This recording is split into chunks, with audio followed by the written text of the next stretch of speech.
Siete tutti tristissimi? È morto. È morto. E c'è il lutto nazionale. E vedo che c'è gente qua che sorride. Ma come vi permettete? Funerali di Stato.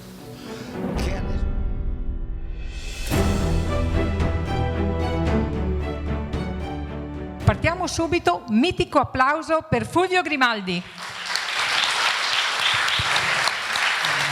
Mi ricordo. Non ci è voluto molto, perché chiamati da Francesca chi potrebbe mai resistere? Uno si precipita. Allora, grazie a Francesca per l'invito. È sempre graditissimo. Questa signora è una forza della natura.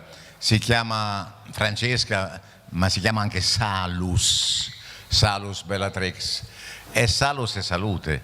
E lei coltiva la salute magari anche del corpo come attività professionale, ma la salute della mente, dello spirito, che è la cosa che è più sotto attacco di questi tempi. E quindi avere una persona in trincea che combatte per la salute della nostra mente, particolarmente adesso che siamo sotto attacco come mai prima, che si sono inventati una intelligenza che deve sostituire la nostra, che deve distruggere la nostra, quella artificiale deve togliere di mezzo quella naturale. Pensate che progettino che hanno, in che condizioni vorrebbero ridurci. Va bene, detto questo, siete tutti in lacrime? Siete tutti afflitti? Siete tutti tristissimi? È morto. È morto. E c'è il lutto nazionale. E vedo che c'è gente qua che sorride. Ma come vi permettete? Funerali di Stato, che a nessuna persona per bene, tra voi, fuori di qua, sopra, in alto o in basso, a destra o a sinistra, spetteranno mai funerali di Stato come a questo signore. Io non dico nient'altro perché mi verrebbe anche un po' di nausea a parlarne, tanto più che come in questo paese c'è un vizio tra tantissime virtù, che è quello di santificare uno solo perché è morto. Si è tolto dalle palle e allora viene santificato, beatificato, onorato, incensato, celebrato, qualunque cosa sia stato. È un'abitudine pessima. Non so da dove derivi, negli altri paesi non si fa così, qua è tutto un coro. Vabbè, ognuno la pensi come gli pare. Io penso il peggio del peggio del peggio che si possa immaginare su questa persona defunta. Ma parliamo di quello che stiamo facendo questa sera. Il documentario che si chiama L'Italia al tempo della peste è un documentario di pre-Draghi. E quindi è una cosa che è una storia di un'Italia che si presenta si accinge a diventare quell'Italia che è adesso. E ci sono le premesse. È un documentario sulle premesse di quello che ci sta succedendo adesso. Lì hanno preparato, è stato il trampolino per arrivare all'Italia di oggi, che non è più l'Italia al tempo della peste, è l'Italia al tempo della metastasi. Quindi è peggio. La peste si supera, la metastasi dilaga ed è invincibile.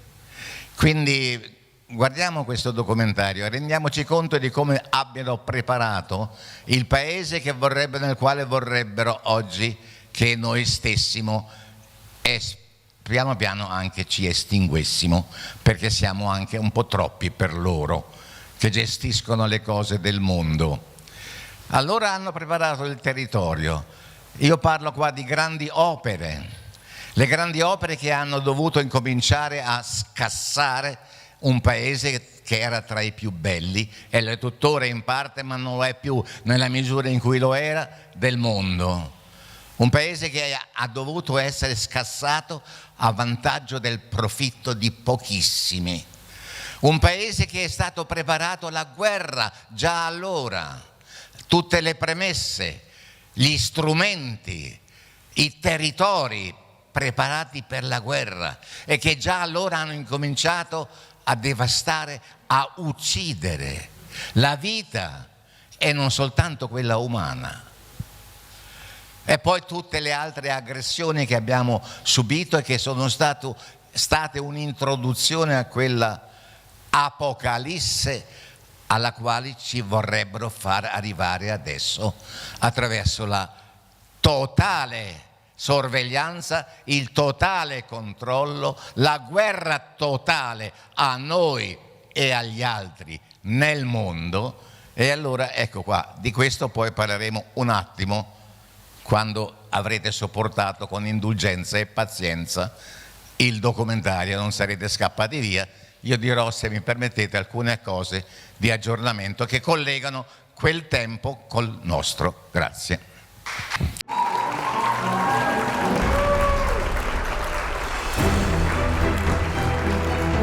Allora, grazie dell'applauso. Va diretto a quelli che avete visto in questo documentario, non tanto al suo autore che si è limitato a registrare, ma a coloro che hanno sofferto, che hanno combattuto, che continuano a soffrire e continuano a combattere. Abbiamo detto Berlusconi, ma sono stati tutti quanti, dal principio, da quando siamo usciti dalla guerra, dal nazifascismo, tutti indistintamente hanno fatto questo lavoro all'Italia. Non ce n'è uno che si salvi. Altro è Berlusconi. Certo, lui come tutti gli altri, ma tutti quanti si sono accaniti su questo paese in quella maniera, fregandosene dei danni, delle vittime, delle sofferenze, dei guasti, delle morti, e andando avanti nel nome del profitto dei loro amici, degli amici, mafiosi e non mafiosi. Tutti è stato stabilito così.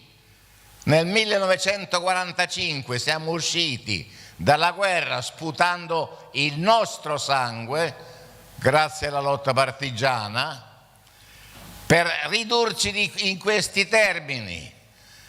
E mentre il fascismo è durato 20 anni, ormai noi siamo qua da 75 anni come colonia obbediente in mano a dei sicari dei nostri padroni che ci trattano così. Non se ne salva uno. Qualcuno ci ha provato a alzare la cresta, a uscire fuori da questa tenaglia. Si chiama Aldo Moro. Qualche popolazione ha avuto uno scatto di rivolta e abbiamo avuto il 68, i 10 anni in cui non ci stavano più bene le cose come andavano. Ma poi tutto è tornato sotto.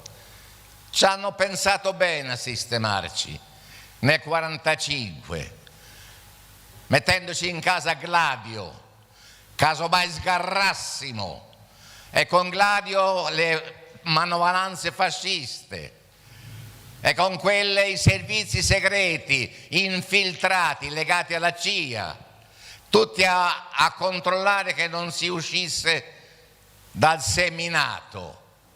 E se qualcuno usciva, Mattei o Moro, Pertini, se l'è cavata. Erano cazzi suoi. Questo è stato il nostro destino e stiamo andando peggio. Nel 2010 la NATO ha fatto un vertice in Romania. C'eravamo noi, servitorelli della NATO, e ha deciso che l'Ucraina, allora stato neutrale, con un presidente eletto democraticamente che non voleva stare né con l'Unione Europea né tornare nell'Unione Sovietica, ci teneva a essere neutrale e amico di tutti. Yanukovych si chiamava.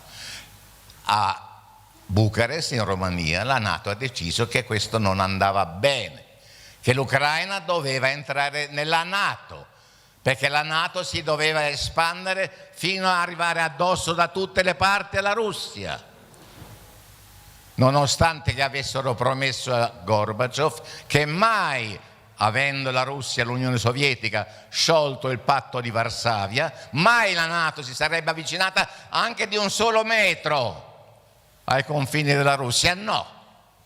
E hanno fatto un colpo di Stato nel 2014 e la guerra è iniziata allora, mica l'anno scorso a febbraio. Nel 2014 un colpo di Stato fatto dalla NATO, dalla sottosegretaria di Stato Victoria Nuland, che l'ha anche detto per telefono chi doveva essere installato, con 5 miliardi portati da George Soros per sostenere la rivolta di milizie nettamente naziste che all'Occidente oggi stanno benissimo perché sono le loro guardie pretoriane, come lo sono in Medio Oriente gli islamisti, i loro mercenari, e hanno fatto il colpo di Stato. Così l'Ucraina è entrata non formalmente ma sostanzialmente nella NATO, perché lì la NATO c'è, con i suoi quadri, con i suoi ufficiali, con le sue armi, con i suoi ispettori, con i suoi addestratori, con i suoi soldi. E facciamo finta che non lo sia. E poi, chiaramente con la Ucraina amica, partner della NATO, i missili si potevano piazzare a poche centinaia di chilometri da Mosca. E poi si parla di Russia che ha invaso l'Ucraina. Del 24 febbraio del 2022, così di punto in bianco, perché sono cattivi.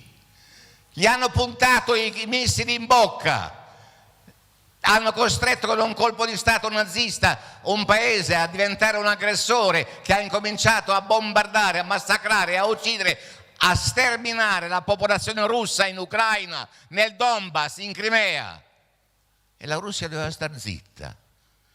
La Russia ha invaso, è l'aggressore. Tutti così. Vi rendete conto che stampa che abbiamo? Ma li avete sentiti questi burattini patetici che fanno gli inviati in Ucraina? Che sono al di sotto di ogni livello, ma anche professionale. Sono grotteschi, sono quelli che con l'auricolare legato a Kiev, a Zelensky, ripetono quello che la mattina l'ordine del giorno gli fa dire. E si chiamano giornalisti. Non c'è giornalismo in Italia, non c'è più. Non c'è più da 20-30 anni, da quando un pezzo di televisione è stata messa in mano a Berlusconi, che ci ha avvelenato col cattivo gusto, col glamour, col pettegolezzo, con le cose più oscene, ci ha abbassato il livello della nostra cultura, della nostra estetica, paese tra i più creativi del mondo, Raffaello, Michelangelo, Leonardo, eccetera. Siamo arrivati a Mediaset. Ed è stata una concentrazione e se l'è presa lui. E tutto il resto si è tutto ridotto a poche mani, non solo Berlusconi e Mediaset. Si è preso tutto Elkann, la Fiat, i 3 principali giornali italiani. E il Corriere della Sera è andata con la 7 a Cairo, che è un fedele di Soros e di Rockefeller. Si sono attrezzati perché noi non potessimo a un certo punto riuscire a capire cosa cazzo ci stavano facendo. Che quello che avete visto qua è niente, perché poi è arrivata la pandemia e noi dovevamo essere preparati al peggio e con la pandemia ci hanno tagliato le palle, la capacità di rispondere, di renderci conto, la paura. Con la paura ci hanno segato tutto quello che potevamo produrre in termini di intelligenza, coscienza. La paura paralizza e noi abbiamo subito e ne stiamo pagando le conseguenze anche sul piano della salute, con tutto quello che sta venendo fuori sugli effetti di certi sieri chiamati vaccini. che non erano contagiosi, non era contagioso il virus e col vaccino non c'era più contagio. Aveva detto Draghi, il Nume, il direttore della Banca Centrale Europea, l'uomo che negli anni 90 per ordine della Goldman Sachs ha privatizzato tutta l'Italia, che era pubblica. Ricordate? L'IRI, le grandi industrie pubbliche hanno fatto la fortuna di questo paese, tutte in mano dei cialtroni, i famosi capitani coraggiosi, l'Alitalia, l'ENI, l'ENEL, tutto, la SIP. Questo l'ha fatto Draghi negli anni 90. Era direttore del Tesoro, era l'uomo di Soros. Con Soros e con altri banchieri del mondo aveva organizzato tutto sulla famosa nave della regina, il Britannia. Adesso siamo messi molto molto male, ma possiamo rispondere, ragazzi, e dobbiamo. Mica siamo handicappati, non ancora.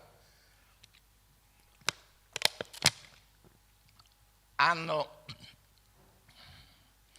provato a toglierci completamente di mezzo dal punto di vista della nostra identità, della nostra sovranità personale, oltre che nazionale, della nostra consapevolezza che facevamo parte di una popolazione, di una comunità, con una storia, con un orgoglio, con una fierezza, con un passato glorioso e tutto. Ce l'hanno voluto far cancellare, ma non ci sono ancora del tutto riusciti.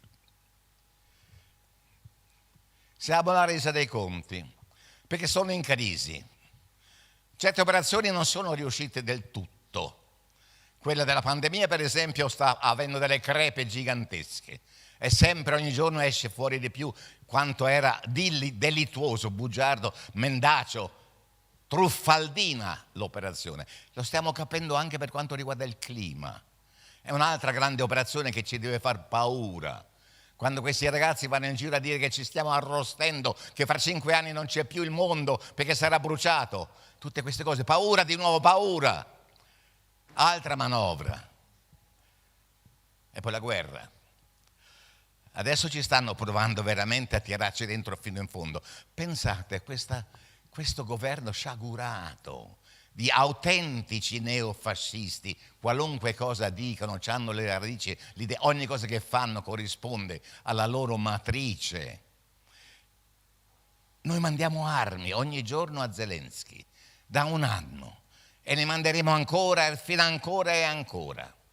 E sappiamo che i britannici se ne sono vantati, è stato reso noto in tutto il mondo, ma nessuno ha fatto una grinza. Hanno mandato armi all'uranio impoverito in Ucraina da usare contro i russi. Armi all'uranio impoverito, armi nucleari.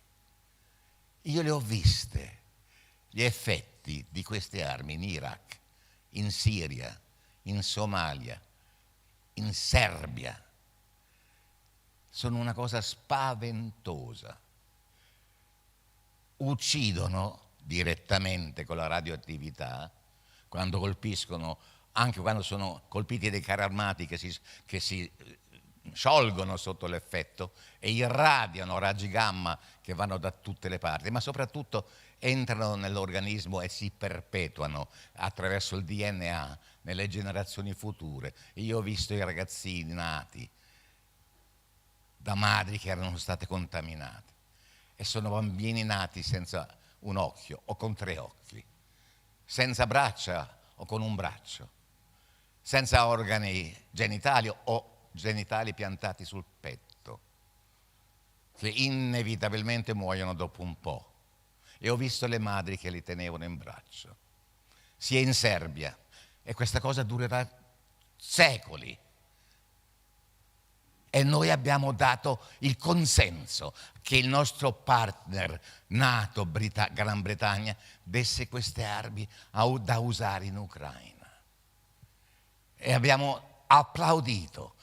E abbiamo 400 soldati nostri morti per via dell'uranio impoverito. 400 calcolati, contati.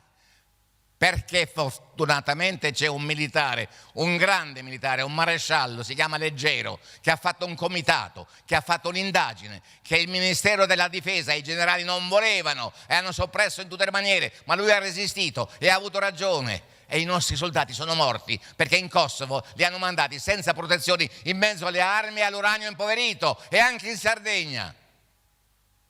400 morti, 8.000 malati, quasi tutti di leucemia, da uranio impoverito.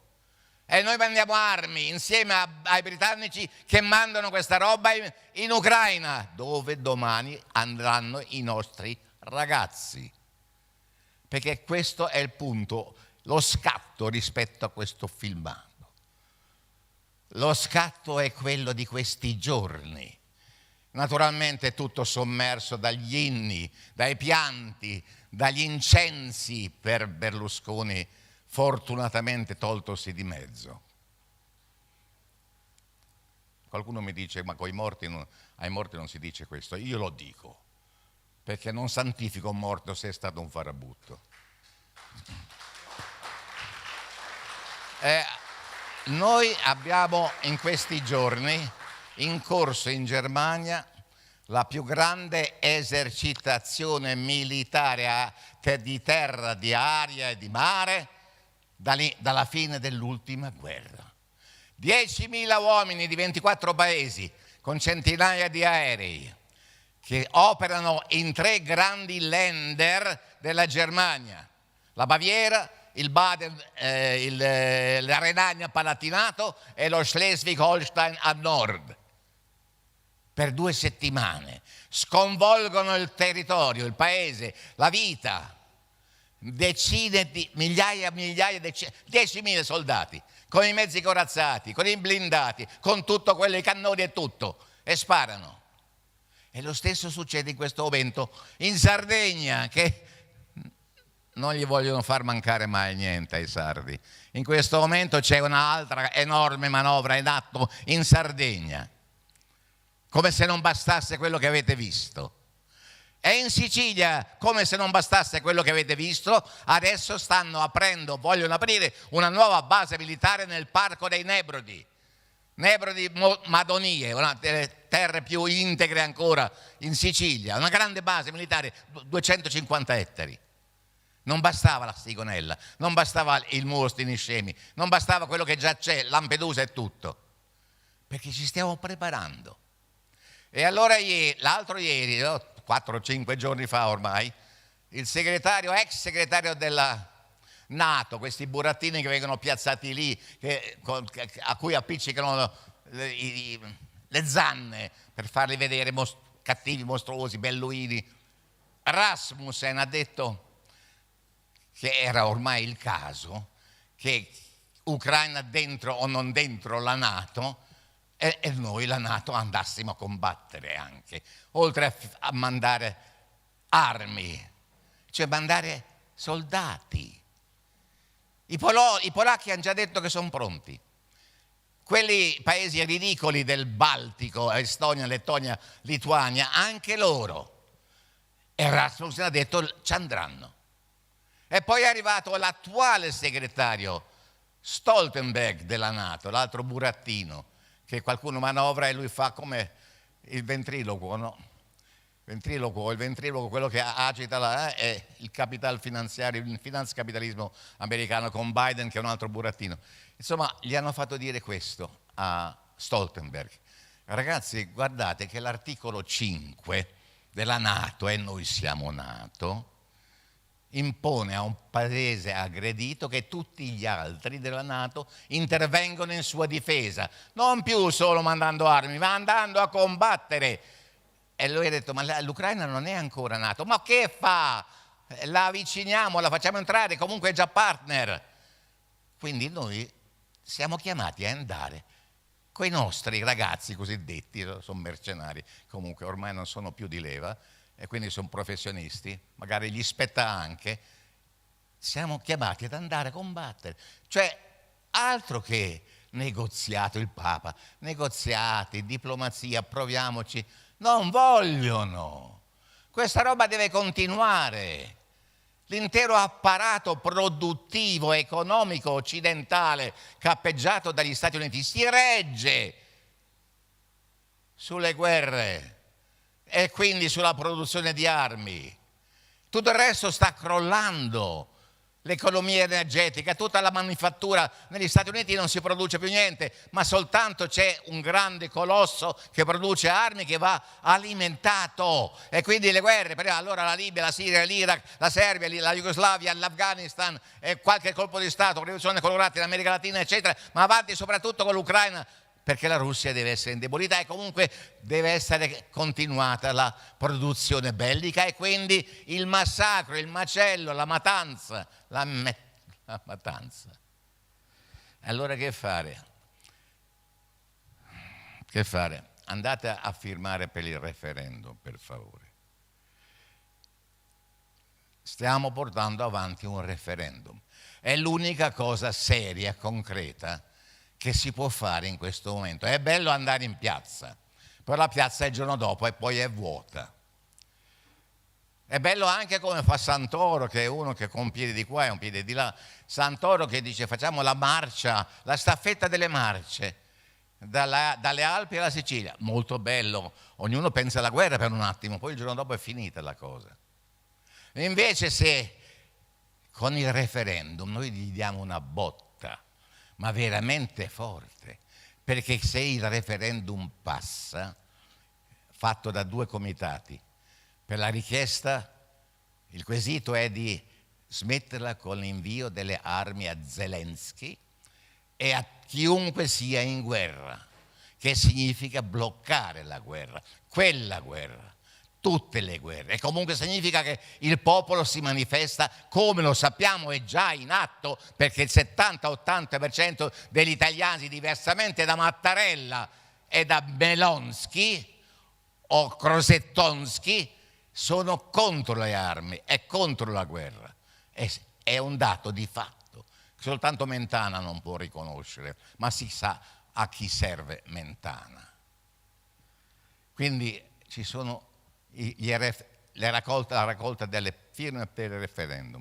È un dovere per tutti, per la salvezza, per la vita, per la pace, per la giustizia, per farla smettere a questa associazione a delinquere occidentale che si definisce comunità internazionale rappresentando appena il 17% dell'umanità, mentre tutto il resto sta fuori e non è d'accordo.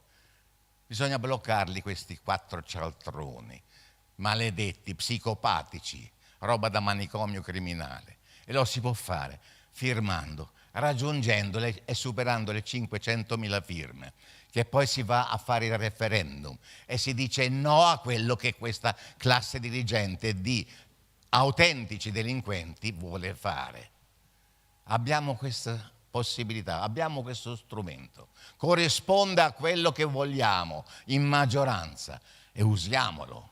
E diamoci da fare perché lo si sappia in giro, perché lo si conosca.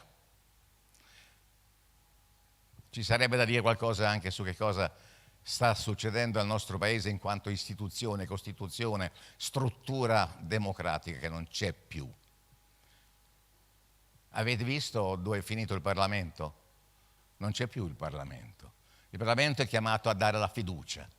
E dalla fiducia, appena c'è una increspatura, fiducia, chiusa, non parla, non decide, non fa più nulla, dai tempi di Draghi. E la magistratura, come è messa la magistratura?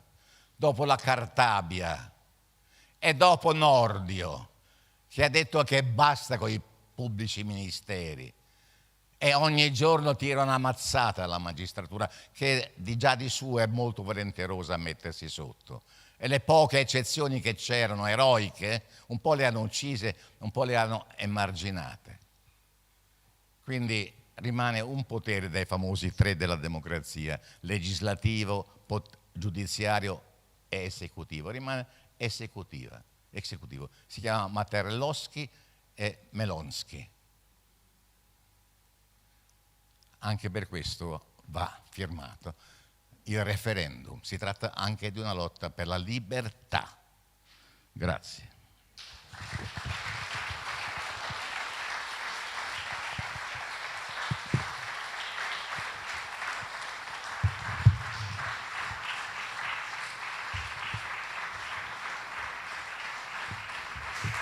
Sì, funziona. Sì, sì.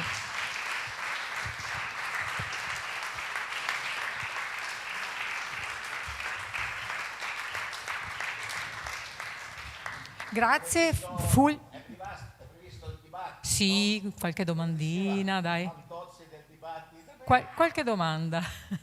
Qualche domanda, la prima te la faccio io, perché per questo discorso del referendum sicuramente qui tutti andranno a firmare se non sono già stati, ma credo di sì tutti per il referendum. L'unica cosa mi viene in mente è che nel 2011 ne abbiamo firmati per 2, l'acqua pubblica e il nucleare, e ovviamente... Abbiamo vinto. Però... No, non c'è, l'acqua pubblica ci stanno provando, il nucleare per fortuna ancora non c'è. Pensi che andrà bene anche questa? Cioè che non... Ovviamente il popolo esprime la propria opinione, però poi bisogna vedere ai vertici se questo si può fare. No, bisogna Intanto vedere... ci proviamo, però... Intanto ci proviamo.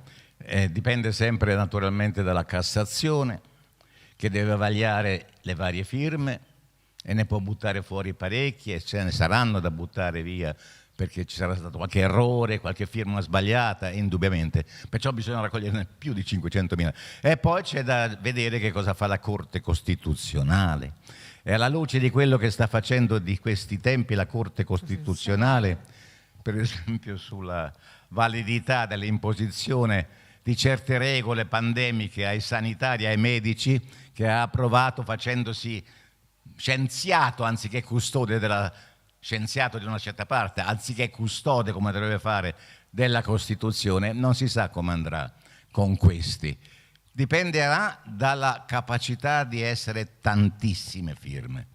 Ma guardate, potrà anche andare male, nel senso che ce la tolgono, questo strumento ce lo negano, attraverso appunto una magistratura che è ridotta malissimo oggi. Però intanto noi abbiamo fatto un grandissimo lavoro politico, abbiamo manifestato la nostra volontà che nessuno ascolta più, che nessun giornale riflette se non le nicchie nelle quali troviamo conforto e verità. E sono nicchie però ancora. La grande massa delle persone ascolta la televisione e legge questi giornalacci, bugiardi, falsi e venduti, eccetera. Quindi riuscendo a fare questa cosa, riuscendo a portarla fino in fondo, significa comunque avere diffuso nella nostra popolazione, nel nostro popolo, la consapevolezza di che cosa sta succedendo. E questo significa anche un punto di partenza per altre cose, per altre resistenze, per altre, crescendo, fino a quando non ci libereremo di tutti questi. Quindi è veramente importante impegnarsi in questa lotta. Che si vinca o non si vinca. Che Guevara, che è uno a cui io tengo molto, diceva che quello che conta è lottare. E come qualcun altro diceva, quello che conta è viaggiare, non dove si arriva. E quindi questa è l'attività dell'essere umano, di muoversi, di salire sull'Himalaya, di attraversare gli oceani e di attraversare la palude terrificante nella quale ci hanno costretto a sguazzare questi qua, per recuperare l'acqua limpida.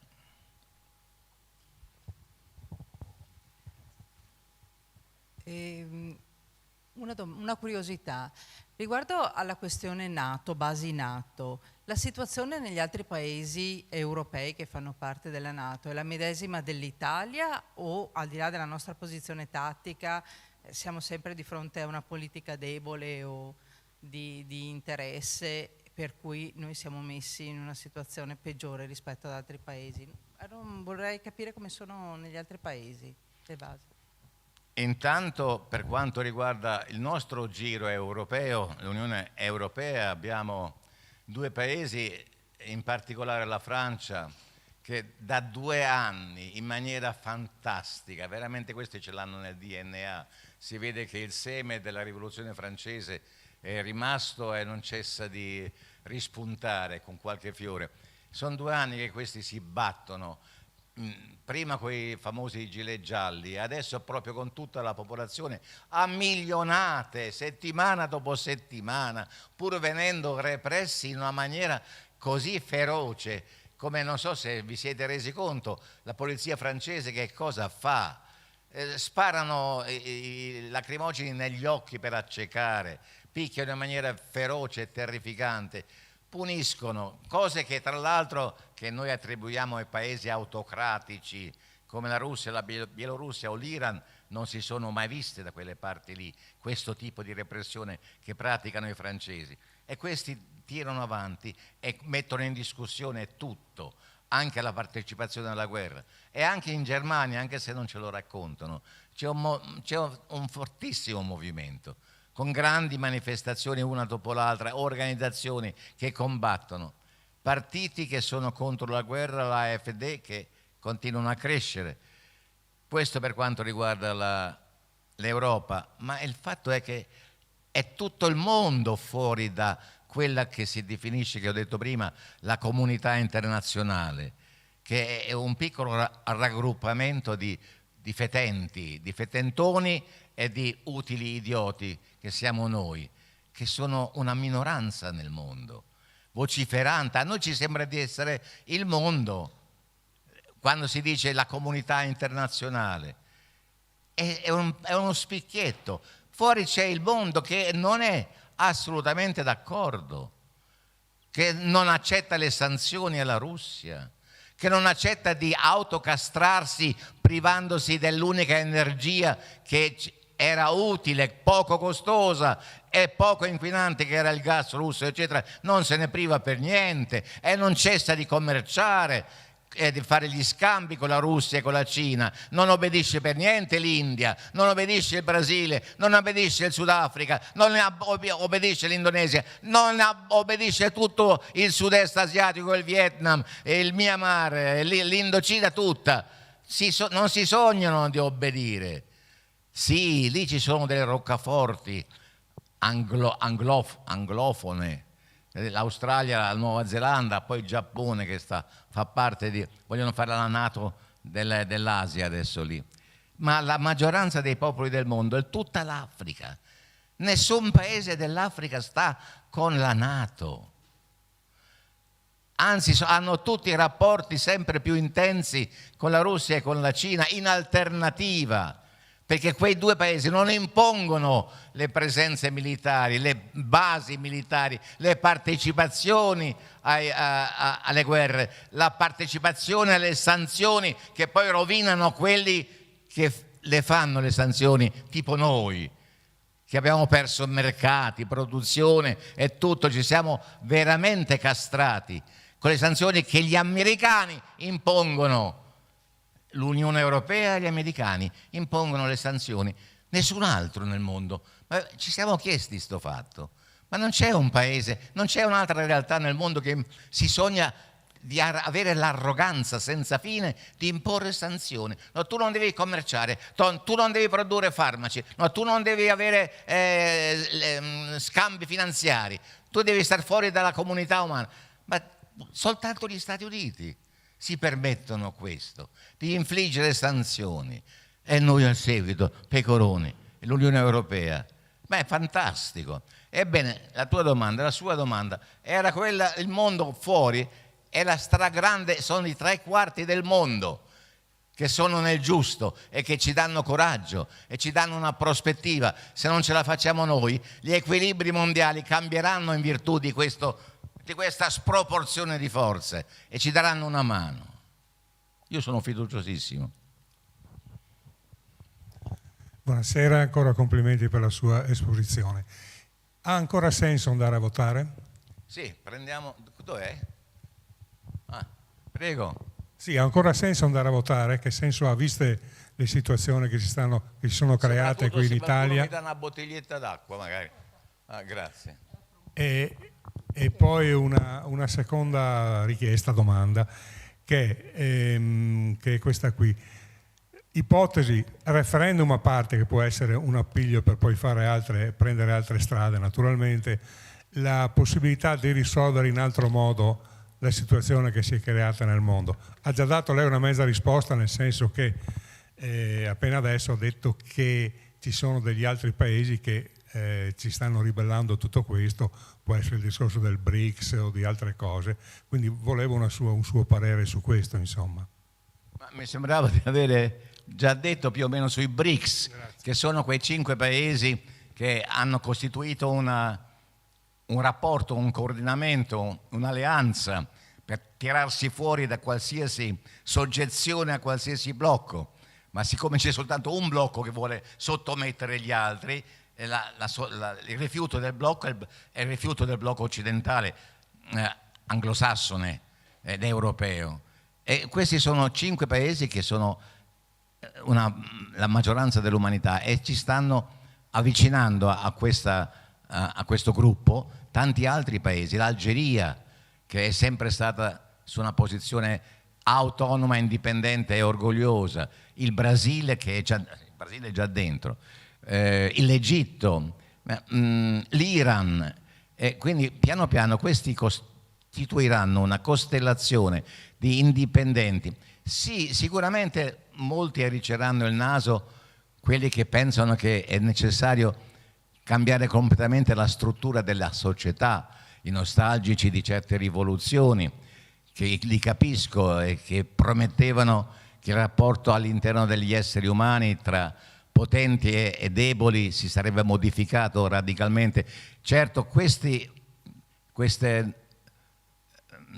situazioni di completa modifica interna delle strutture borghesi, capitaliste, eccetera, non si vedono neanche in questi paesi, ma quello che oggi conta è la possibilità che i paesi del mondo riescano a autodeterminarsi. Da lì poi nascono tante altre cose, i cambiamenti interni, la riorganizzazione della società nei suoi rapporti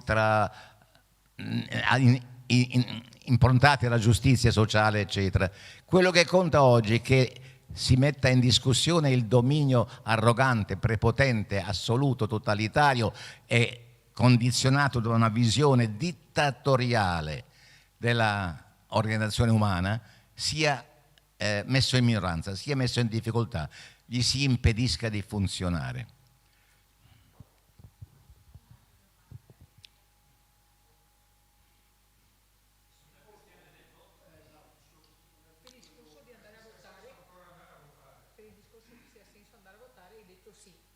Ma certo che ha senso, l'ho detto fino adesso, è la massima raccomandazione che posso fare oggi nell'immediato.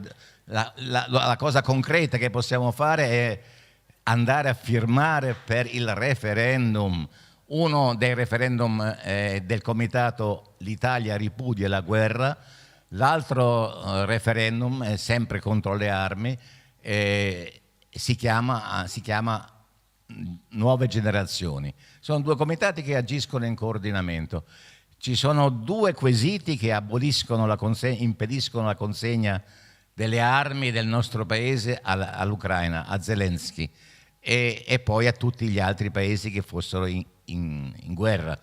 E poi c'è un terzo quesito che mi sembra anche molto utile, che è quello sulla sanità, che propone di impedire che la sanità privata possa prevalere su quella pubblica, cioè vuole rilanciare la sanità pubblica e togliere gli strumenti di sostegno, di favoreggiamento che da tanto tempo esistono e sono prevalenti da parte dei governi a favore della sanità privata, che sappiamo quanto ci costa e quanto invece abbiamo il diritto, attraverso le nostre tasse e poi attraverso la stessa concezione della nostra Costituzione che garantisce la sanità accessibile a tutti. Abbiamo diritto alla sanità pubblica e il terzo quesito riguarda appunto il sostegno alla sanità pubblica. Comunque la domanda penso che fosse rivolta al voto, alle politiche, alle comunali, eccetera, non al referendum. Ah no, allora non avevo capito, grazie.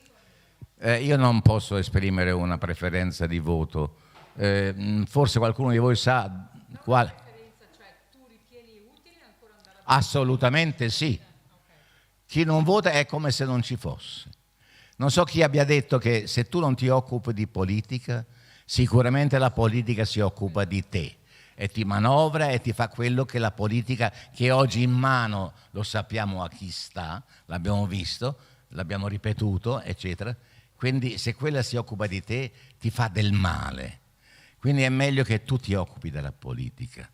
E se quello che ti offre il panorama delle possibilità non ti soddisfa, ne fai tu una di possibilità. Comunque c'è sempre la possibilità di trovare una soluzione, una proposta che sia più condivisibile delle altre.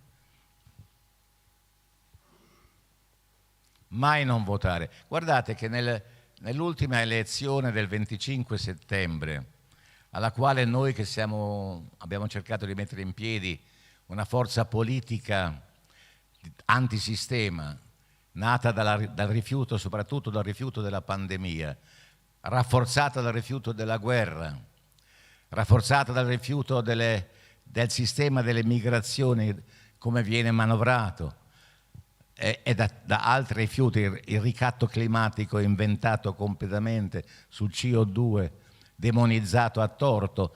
Ecco, queste cose eravamo riusciti a costruire una base, una proposta per la società.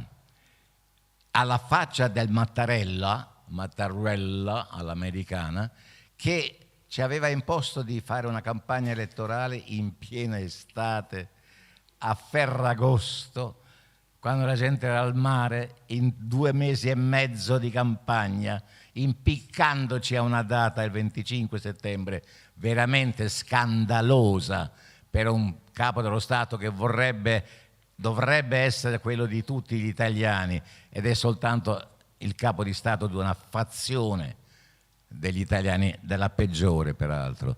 Bene, nonostante ciò abbiamo fatto una campagna elettorale, le varie forze che hanno voluto dire di no a quello che stava succedendo, e abbiamo avuto un risultato, perché non era roba da poco. In quelle condizioni arrivare nel mio caso, io ero candidato, a quasi 400.000 voti, in queste condizioni, senza un soldo, battendo semplicemente le strade e le piazze, è stato un fatto che eravamo riusciti a farci ascoltare e che c'erano delle orecchie pronte ad ascoltare. Quindi, e chi allora, per un falso intendimento del rifiuto della politica, perché tanto la politica dei partiti è tutta una porcata, eccetera, ha remato contro ed è riuscito addirittura a proporre il non voto, ha sabotato la possibilità di avere un risultato che sul piano delle istituzioni, che è importantissimo. Pensate se fossimo riusciti, e ci è mancato poco, ad avere qualcuno in Parlamento che alzasse la voce, che doveva essere poi registrata, perché essendo in Parlamento non potevano più far finta che non esistesse. Che cosa sarebbe stata? Per quello che ci riguarda, per esempio, il gigantesco inganno del vaccino, o l'inganno del clima, o l'esaltazione della guerra uomo-donna che ci hanno voluto forzare a fare, etero contro homo, tutte queste artificiali conflittualità che creano per frantumare la società. Sarebbe stato un bel colpo. E ci arriveremo alla prossima volta. La cosa più commovente che c'è stata in quel periodo è stato vedere le persone che hanno fatto la fila per ore e ore e ore al sole, la sera, si vedevano anche qui nella nostra zona, pur di andare a firmare, sai, perché c'era la raccolta delle firme prima, no? E poi mi ricordo anche quando ci siamo adoperati per dare le sale per le persone che potessero andare a dare la loro firma.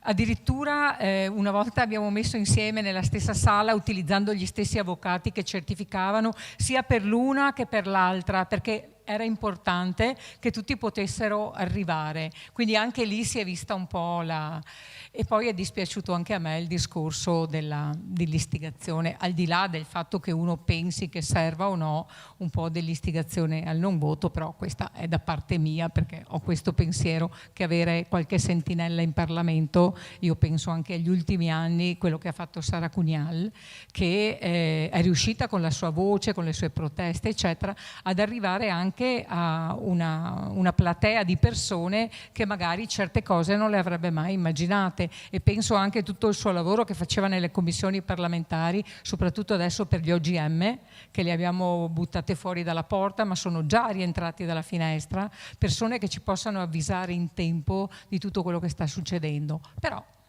la vita è lunga. Hai perfettamente ragione, Francesca, è così. Credo che siamo arrivati alla fine, non siete stanchi? Allora andiamo a casa, dai. Grazie.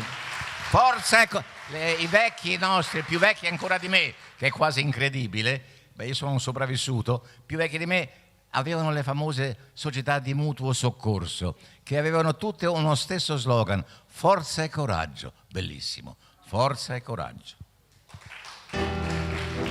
Grazie Fulvio, e grazie anche a voi per essere stati con noi questa sera.